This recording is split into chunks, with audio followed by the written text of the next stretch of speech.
done now? Oh, Brad, what have you done now? And he joins me now, and we've already had a pleasant conversation off air, so we might as well have an even more pleasant conversation on air. PJ joins me right now. PJ, how you doing, man? Brad, it was an okay conversation, if I'm going to shoot you straight. No, I'm kidding. It was a 10. You're very good with the pre-banter. So all you fans out there, Brad Gilmore, live, ESPN Radio, they should know he does a very good pre-banter, talks about his family and his drug problem. So yeah. I just want to put it out on the table. You know what I mean? If you're going to do it, you need to know everything about me before. Real early with the drug problem, though. I was like, wow, we didn't even say hi yet. He goes, just putting on the table. What's the point of dancing around the subject? You know, if we're going to talk about it, we talk about it. You know what I mean? Opioids are a crisis. It's a crisis in America. We all are aware. We all are very aware of it. So, PJ, how you doing, man? You hurt your shoulder, and you said, give me a little something. What? It was the thing, the golf course, it was the 18th hole. I really wanted to get that, eagle, and I just couldn't pull it off. And you know what? I overextended myself. I ended up like Tiger, and here we are now. We find ourselves in this predicament. But, PJ, how are you doing, man? I'm doing all right, Brad. I'm doing good. I have a newborn child. I have a 7-year-old, a 3-year-old. Los Angeles now is officially the lockdown at home. Just hang out with your immediate family, which is great. But we actually, Hollywood, we're still working because in Hollywood, because we test so well. So you get a test 48 hours before you show up, and then you get a rapid test the day of. They have different sections. So I weirdly feel even more safe on set than I do in my own home, if that makes any sense. It does. Now, have you gotten used to the COVID test? Like, does it gotten used to it? Because every time I have to get the one, I mean, the eyes are still welling up. I'm sneezing like crazy. I feel like it's ticked. Yeah, I mean, it's awful, right? I've done, by the way, I think I've done every single version possible. I've done the brain scan up the nose. I've done the levels, the swirl of nostrils. Yeah, the swirl. I've done the mouth, everywhere in the mouth. I've done the spit test. And I've done the one where you got to get totally naked. That's the preferable option. I just want to talk about that one. Right, the one I was naked, it felt really, it was just inappropriate. It was inappropriate. But weirdly, I haven't had the naked test just that one time. It was just that one time. Yeah. What was it? You know what? We'll get into it later. I was going to ask more specifics about it. Do that but later. You know what? We'll talk about it. It might be connected to the opioid thing. So maybe it's all. Yeah, no, that was the guy, the same person that said, he's like, I have an opioid problem, but let's test you for COVID. He's like, just unbutton your top 2 buttons, and then we'll just see what happens. And the next thing you know, I was naked. Yeah, it happens normally that way.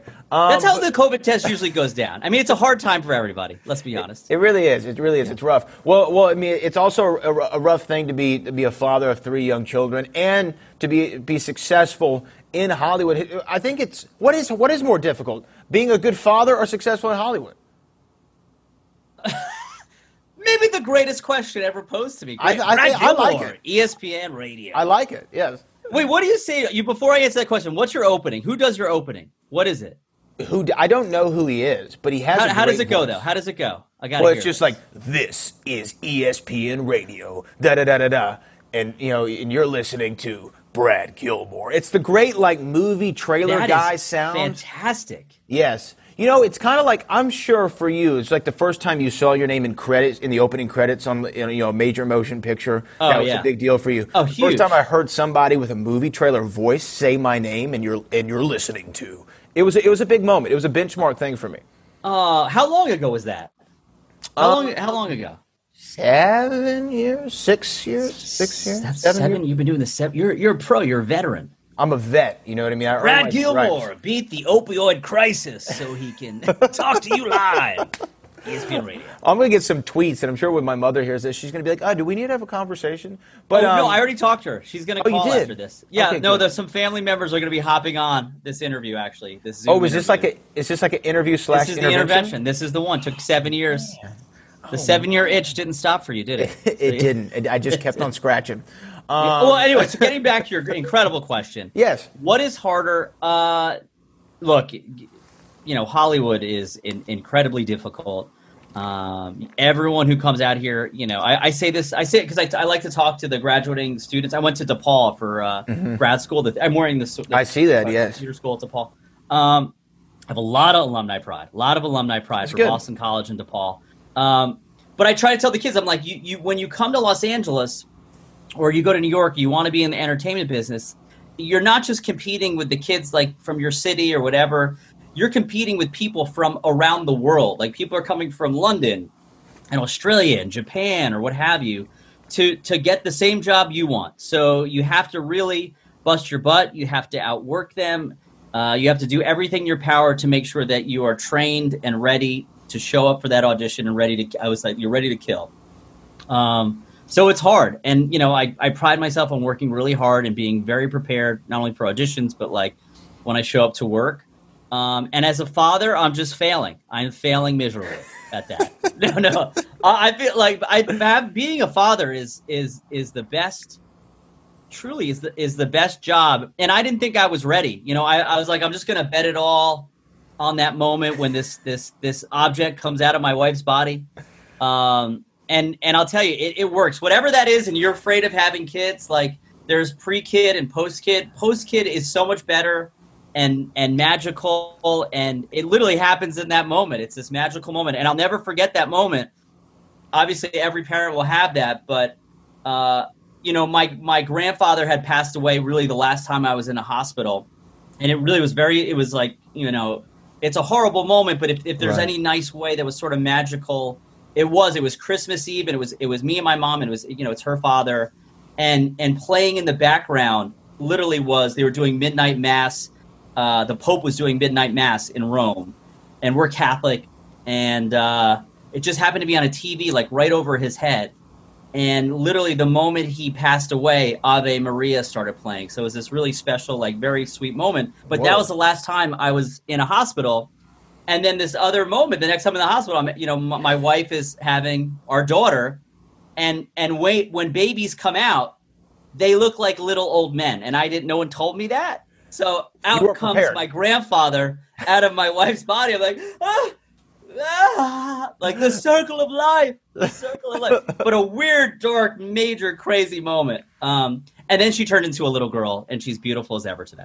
Oh, okay. So from old man grandfather to little baby girl. Yeah. Old men come out of your wives when you have a baby. I don't know if you knew that, because they're all scrunched up and yeah. And I mean, I so feel Brad, like... have a baby real soon. This is the other call post intervention to say we found a lovely person for you. Oh, that's what whether you want to adopt or have a child. Think about it. That's what that 2 o'clock meeting was for. That makes more sense now. 2:35 actually. Oh, 2:35. I'm sorry, I missed the... It got pushed a little bit. There was one person we had for you, and they're like, I don't know. It seems a little rushed. It happens. So we got another person, 2:35. Okay, cool. As long as I have potential suitors and potential mates, you know, I mean, at least I can, you know... Well, there's one. We got one, and we're just crossing our fingers they're going to show up. Okay, we're betting on all in black right now. Well... I would say red, but just so you know. Okay, just 6 to 1, half dozen of the other. Yeah. PJ, I will say this, though. Say it, Brad. Brad Gilmore, ESPN Radio. I can't stop saying that. I want to hear the guy who does it. I will send it to you. But I am a fan of so many of the projects you've been a part of. It was maybe, I don't know, 3 weeks ago, I had Rob Reiner on the show. Never heard of him. Never heard of him. Okay, well, he's mildly successful in his up-and-comer? Trying to make it in the big city? You know, I mean, he's had a couple of things that have really popped for him, but, you know, relatively unknown name. But the one thing I wanted to talk to him about was The Wolf of Wall Street. Yeah. Because I love the movie. I mean, it's such an incredible film. And his work in it was great, and it was fun to see this prolific director in his own right have to be directed by another prolific director. And that's what I wanted to ask you about your work on that film, The Wolf of Wall Street. I think it might go down as a top 15 movie of all time, in my opinion. It's that good. And your work on the set, to be around that and to be on the set, I always like to know if you, because you always hear that question, well, did you know it was going to be a hit? Did you know it was going to be a hit? I'm sure when you had DiCaprio and Scorsese, you're sure that people are going to like this movie. But how did it feel working on that project? I mean, that's a sort of there's a couple things I'll unpack for you. One, Rob Reiner is lovely, brilliant, beautiful. God bless that man.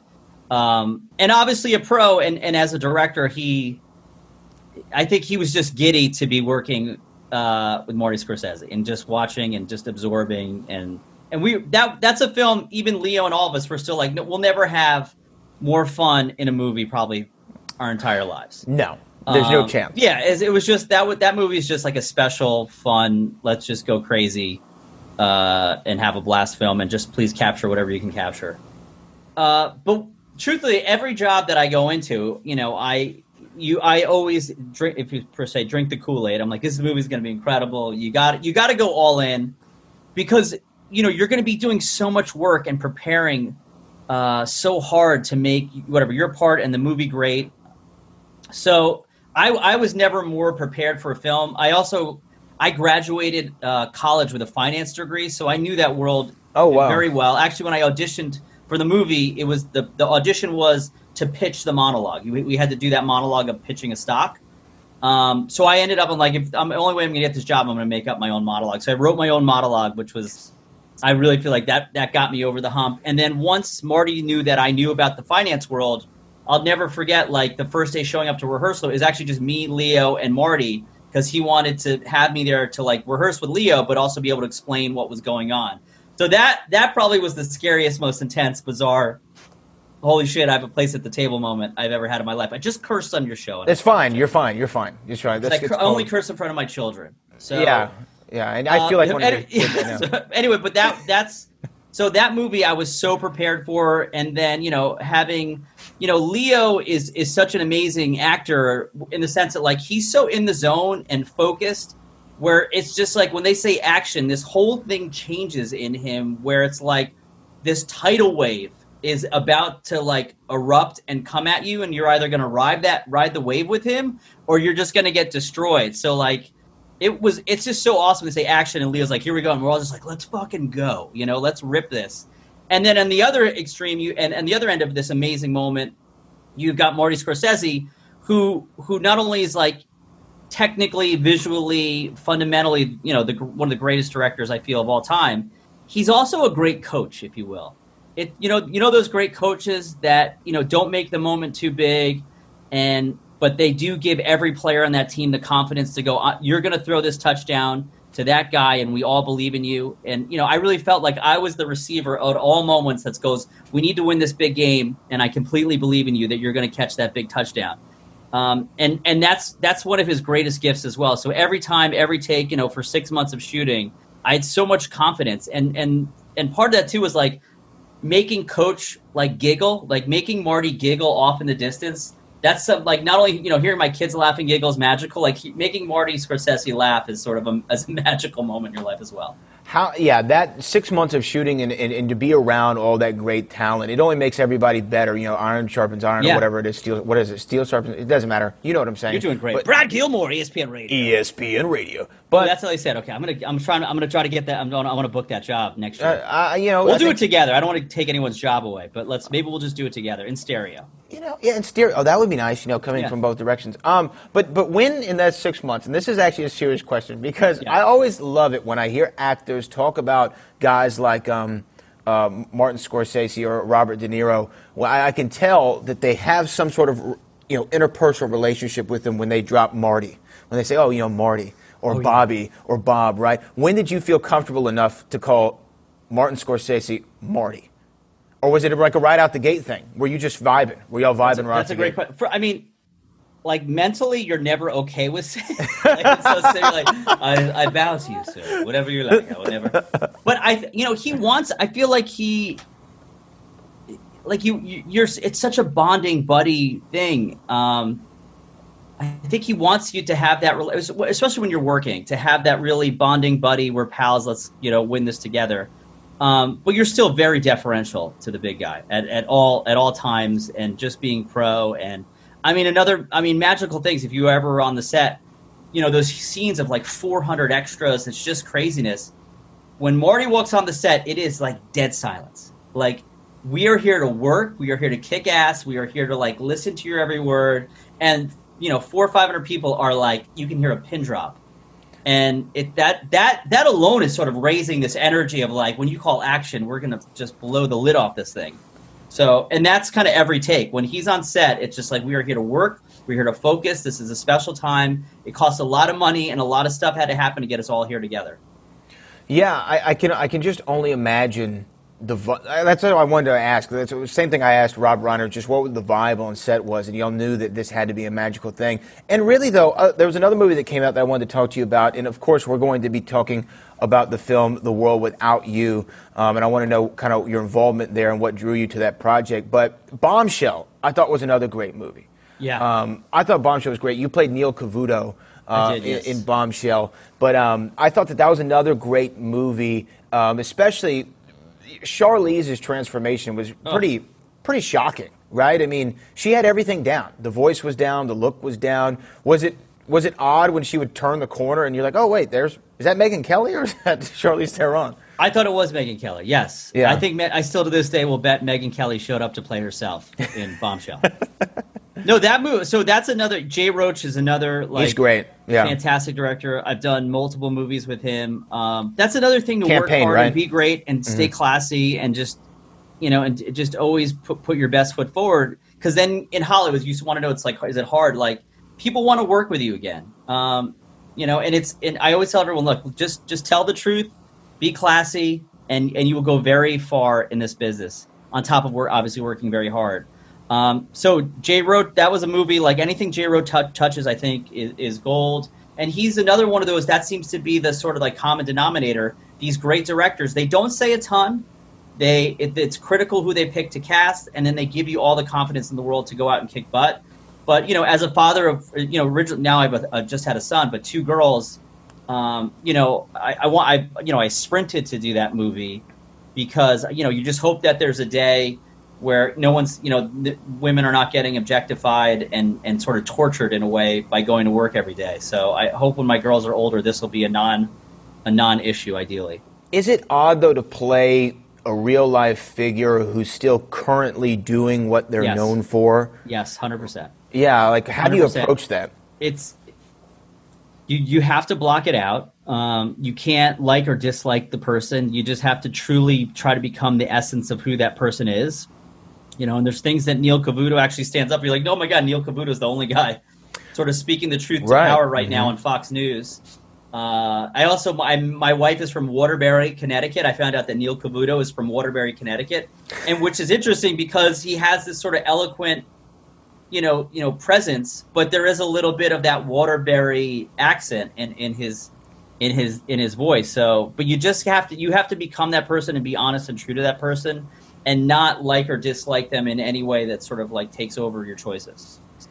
I just always think, it's easy somewhat, not easy, but I think it's easier to place an historical figure or somebody of prominence who is from yesteryear or days gone by, right, to where you can kind of make it more in your image. But this is a person that however many million Americans still see on a daily basis or are going to be very judgmental about your performance one way or another, right? Totally. Especially when it's someone who is tied to politics. As a performer, do you ever shy away from stuff like that? I know that this, for the story and the messaging of the film and working with Jay, those are all reasons to do it. But with the divisiveness in the country just in the last several years, do you ever shy away from material like that? Well, there's 2 things. One, I think I sort of run to that, if you will. My half of a family member of mine was governor of New Jersey, Brendan Byrne.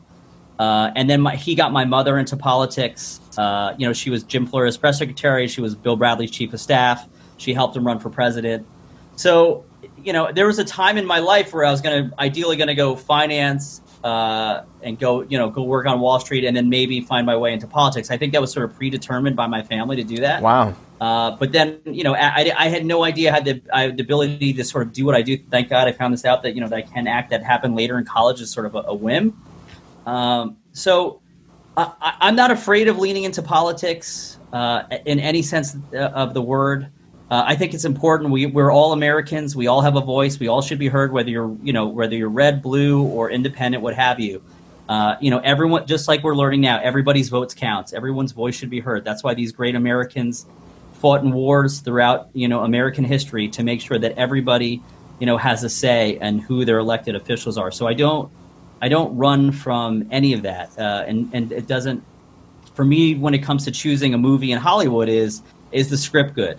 Is this a story that needs to be told? Do people need to hear this? I've done movies from about Lou Gehrig's disease to, you know, you name it, it literally runs the gamut, to politics, to women being abused, to everything, to, you know, reporters, you know, in this movie in particular, the reporters being killed in Iraq. So it's really about the material, and does society need to hear the story? Because if we're not, you know, shining a light on these stories and people being downtrodden upon, like, I don't know who is, you know, because the news cycle is so fast today, and we are so partisan that we were all in our camp so hardcore that, like, I'm a Giants fan, I could give a shit about a Philly fan, screw you, what have you.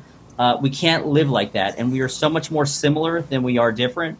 And sadly enough, I think in sort of like the 2000s, there was some sort of political manager or, you know, political guru that said, we don't need to fight for the middle anymore to kind of get everybody on the same page. We just have to make sure our team shows up to vote. So once that moment happened, we became so crazy partisan that we're not even communicating on a rational end. And we're just, you know, playing in fear, and we're stoking fires, and no one's having real conversations anymore. Because I have dear friends, I'm a Democrat, I'm happy to say that, but I have dear friends who are Republicans and family members who are Republicans. Right. That they'll give you this shirt off their back, but when you all of a sudden we're talking about politics and things that just seem so fundamentally like normal to me, it's like, you know, we've just gone off the rails. It's wild to me that we can't have these normal, calm, rational conversations. And, you know, you don't have to be a Democrat or Republican to decide where do you stand on this issue. And don't listen to Fox News, don't listen to MSNBC. I just want to know where you stand and how you feel about this. Yeah, it's difficult for people, though, to do that, to have the nuance in conversation and opinion. I think that it's a lost art form that we don't seem to try to even possess anymore. And I think that, you know, do you remember the Seinfeld bit where he would talk about when you would root for sports teams, you're really just rooting for laundry? You know, I don't remember that. No, so you would talk about you're just rooting for the shirt. You don't, you know, the guy in the shirt could change teams next week, and now you hate that guy. You're just rooting for the guy in the shirt. And I really feel like that's how politics are, though, right? Well, that's exactly it. Yeah, it's just we're rooting for the guy who's wearing our team colors, and, you know, and then if he switches teams, we don't like that guy anymore. We hate him. He's the epitome of evil now. It's extraordinary that that's the world we live in, and we're also capable of easily finding ways to hate that guy, and some PR person can come up with some great, you know, new little quick one-liners to take that guy out because now he plays for Philly and he's not on the Giants anymore. 100%. But let's talk about the world without you. I had Chris. It's been a hard world without you, Brad. I know. I know. I've really changed your life in this 30-minute interaction that we've had, and you'll forever remember me. I love you. But thank you. I love you too. But I had Chris Mulkey on the show, and we were talking about the film as well, and, you know, what another great individual and great actor who's done so many great things. But maybe the best human in the world. Guys, truly. Great guy. He was actually the only person hold on, there we go. He was actually the only person that ever made me cry on an airplane. Chris Mulkey. That's a true story. Yeah, what? From an acting performance. It's a long thing. I'll get to it. It ties into the opium addiction, but we'll talk about it later. Oh, yeah. We'll talk about it later. That's at 2:35. Yep. But for you, The World Without You, it's a really important message, an important film. And I know you kind of already talked about what drew you to it, but can you tell the people a little bit of what the film is actually about? It's about a family that is coming together 1 year after the death of you know, one of the siblings or one of the children. He was a reporter in Iraq and he was murdered. And it's sort of the 1 year anniversary that the parents are bringing the kids home. There's 3 daughters. I'm married to one of the daughters. And over that weekend, we're really just trying to unwind all our problems and all our issues because, you know, once a tragic moment happens in families, just like it's happening now with the pandemic, you know, sadly, a lot of people have a lot of empty seats at their table because of COVID, and I think it's gonna go on for quite some time. But you really take in of like who you are, what you believe in, what you stand for, and who the people are that are very close to you, and you know, it triggers and opens up a lot of things, and that's sort of what the movie sort of attacks, if you will. And how hard is it? Because I asked Chris the same question. I'm just always fascinated by it. When you spend all this time making a film and you get attached to these characters as if they were real people, in your case, you know, obviously there's real connections there. How do you, whenever the director yells cut, you're done for the day, you get to go home, how do you get out of the feelings that you go through as an actor on a set when the material's so heavy? I mean, if you're in something like a comedy of some sort, or Wolf of Wall Street, where you have a little bit more fun, I think it might be a little bit easier to sleep at night. But when you have these really hard issues that you're dealing with, how do you kind of divorce yourself from the feelings of the character? Well, one, you're like, oh my God, I'm so glad I went all the way there and I got it out and they captured it. So that's what I want to do. Just the fundamental work of it. So it's like I threw the touchdown, they caught it, game over, I'm out. But I'll take it to another level. Sometimes to go there, to get that heavy, and these moments are so intense, and these feelings of loss are so big, and you want to make sure that you're completely present and you're showing your true inner self. I've killed my wife a lot. My wife has died in my mind. I think that's a joke, but like, you have to like really go like, this is some heavy stuff. There's loss. Now, I don't really. I don't have a family member that was a reporter that, went to Iraq. And, there's some times where I can trick my brain. And there's, times in that show where, like, in the movie where I can go there and it's okay. But there's other times where you're like, it's freezing outside. It's so cold. I'm not thinking about all the stuff. So I need a quick, like, plug-in of emotion right now. And my poor wife, who I love dearly, you will obviously know this, that, like, I have to imagine something horrible happens to my poor wife to, like, get in these, like, very intense, get these feelings drawn up and these moments so that it can be captured on camera at, 4:32 a.m. in the morning, standing outside on a street in New York City, and it's 12 degrees out. Like, that's another thing you got to remember. And there's 300 people and something happened and the camera broke and we were supposed to shoot this 4 hours ago, but now we find ourselves here. So, like, they don't care that, like, whether you have it or not. Like, just have it when at 4:32 a.m. action. I need to see a lot of stuff from you. So, like, there's different ways to get in there, but it's hard to unwind things that you're like, oh my God, my poor wife, I love her. But that's just becoming a pro in moments of like, okay, we did it, good. Jamie, I love you. What's up? Call her on the phone. There she is. Yeah. Well, first of all, your poor wife. Yeah. Oh my God. But yeah, I can understand just all the emotions you have to put yourself through just to get to that, like you said, 4:32 a.m.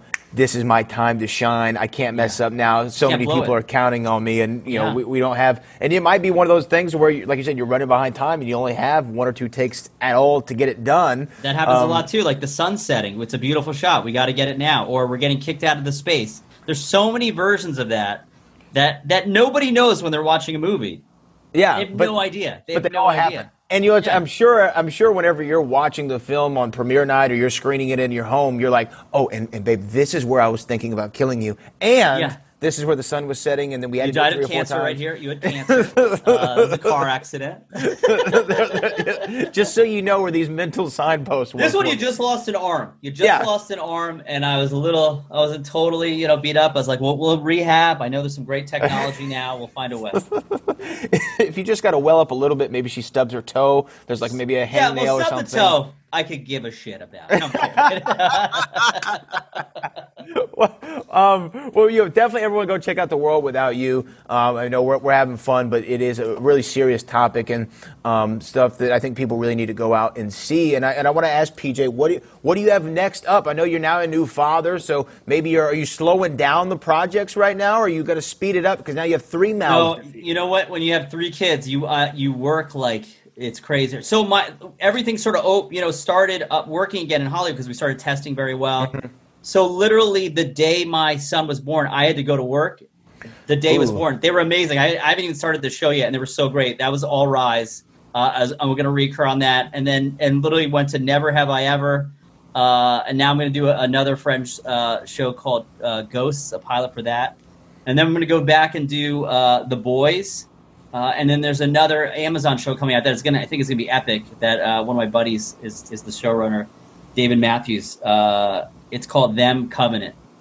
That's a heavy show. That's going to be on Amazon.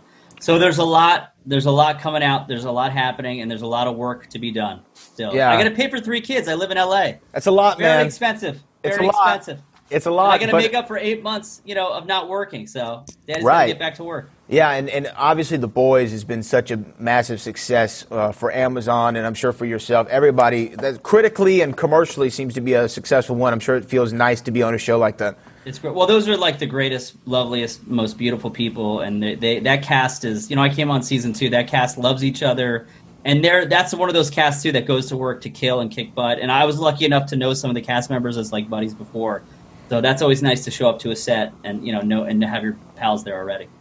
Well, PJ, I feel like we could do this all day. Brad, you're my new best friend. I feel Get like on we a really plane, bonded. Get here. out to L.A. No, I'm telling you. I feel like we bonded. I just texted your parents while we were on to be like, you know what? We don't need the intervention anymore. He's doing great. Thank you. I'm glad that we were able to cancel that. I feel like this was more therapeutic for me than it was for you, so I appreciate that. Why don't you let the people know if they want to get in contact and have these kind of conversations with you, how could they find what PJ's doing? Where could they find him on the social sites? Well, on the social sites, yes. Brad Gilmore. ESPN on Radio. ESPN Radio. That's so good. So good. I want someone to say, PJ Byrne. You know what would have been great? If I could have had, God rest his soul, if I could have had the Macho Man Randy Savage do it. Oh. Do you know how awesome that would have been? Have you seen David Arquette's documentary? I have. So I work in wrestling as well. So we've run into David a lot. And that David Arquette Will Not Die, I think it's what it's called. You cannot kill David Arquette. You cannot kill David Arquette. I'm sorry. Yes. Son of a bitch. You son of a bitch. I know. He's going to be so upset. But it was so great. And David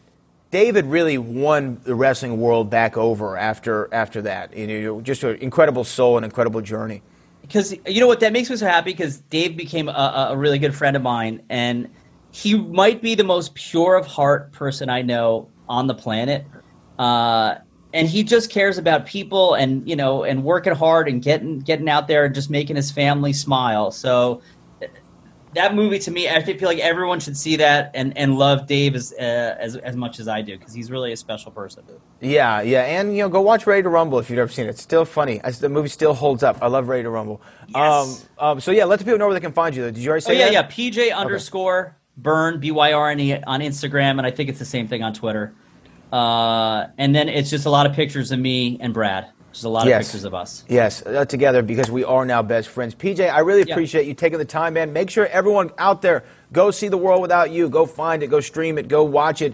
It needs to see. You need to see it, and it needs to see you as well. Brad, you're so good at this, man. 7 years, no problem. You're crushed. This is going to go for 86 more years. Well, I hope so. Yeah, let's get you on. I want to see you on ESPN TV though, primetime. Let's go. Let's do it. I'm going to make. I feel like you and I. There's a show that you and I need to pitch. I don't know what it is, but I feel like you and I. Let's just make it. Let's just make it happen. Let's just make it happen. At least a podcast, something. We'll chat. At least something. We got to. Give us something. PJ, I appreciate it so much. Make sure everyone out there go see The World Without You. That's Mr. PJ Byrne. PJ, again, I appreciate it. I love you, Brad. Have a good one.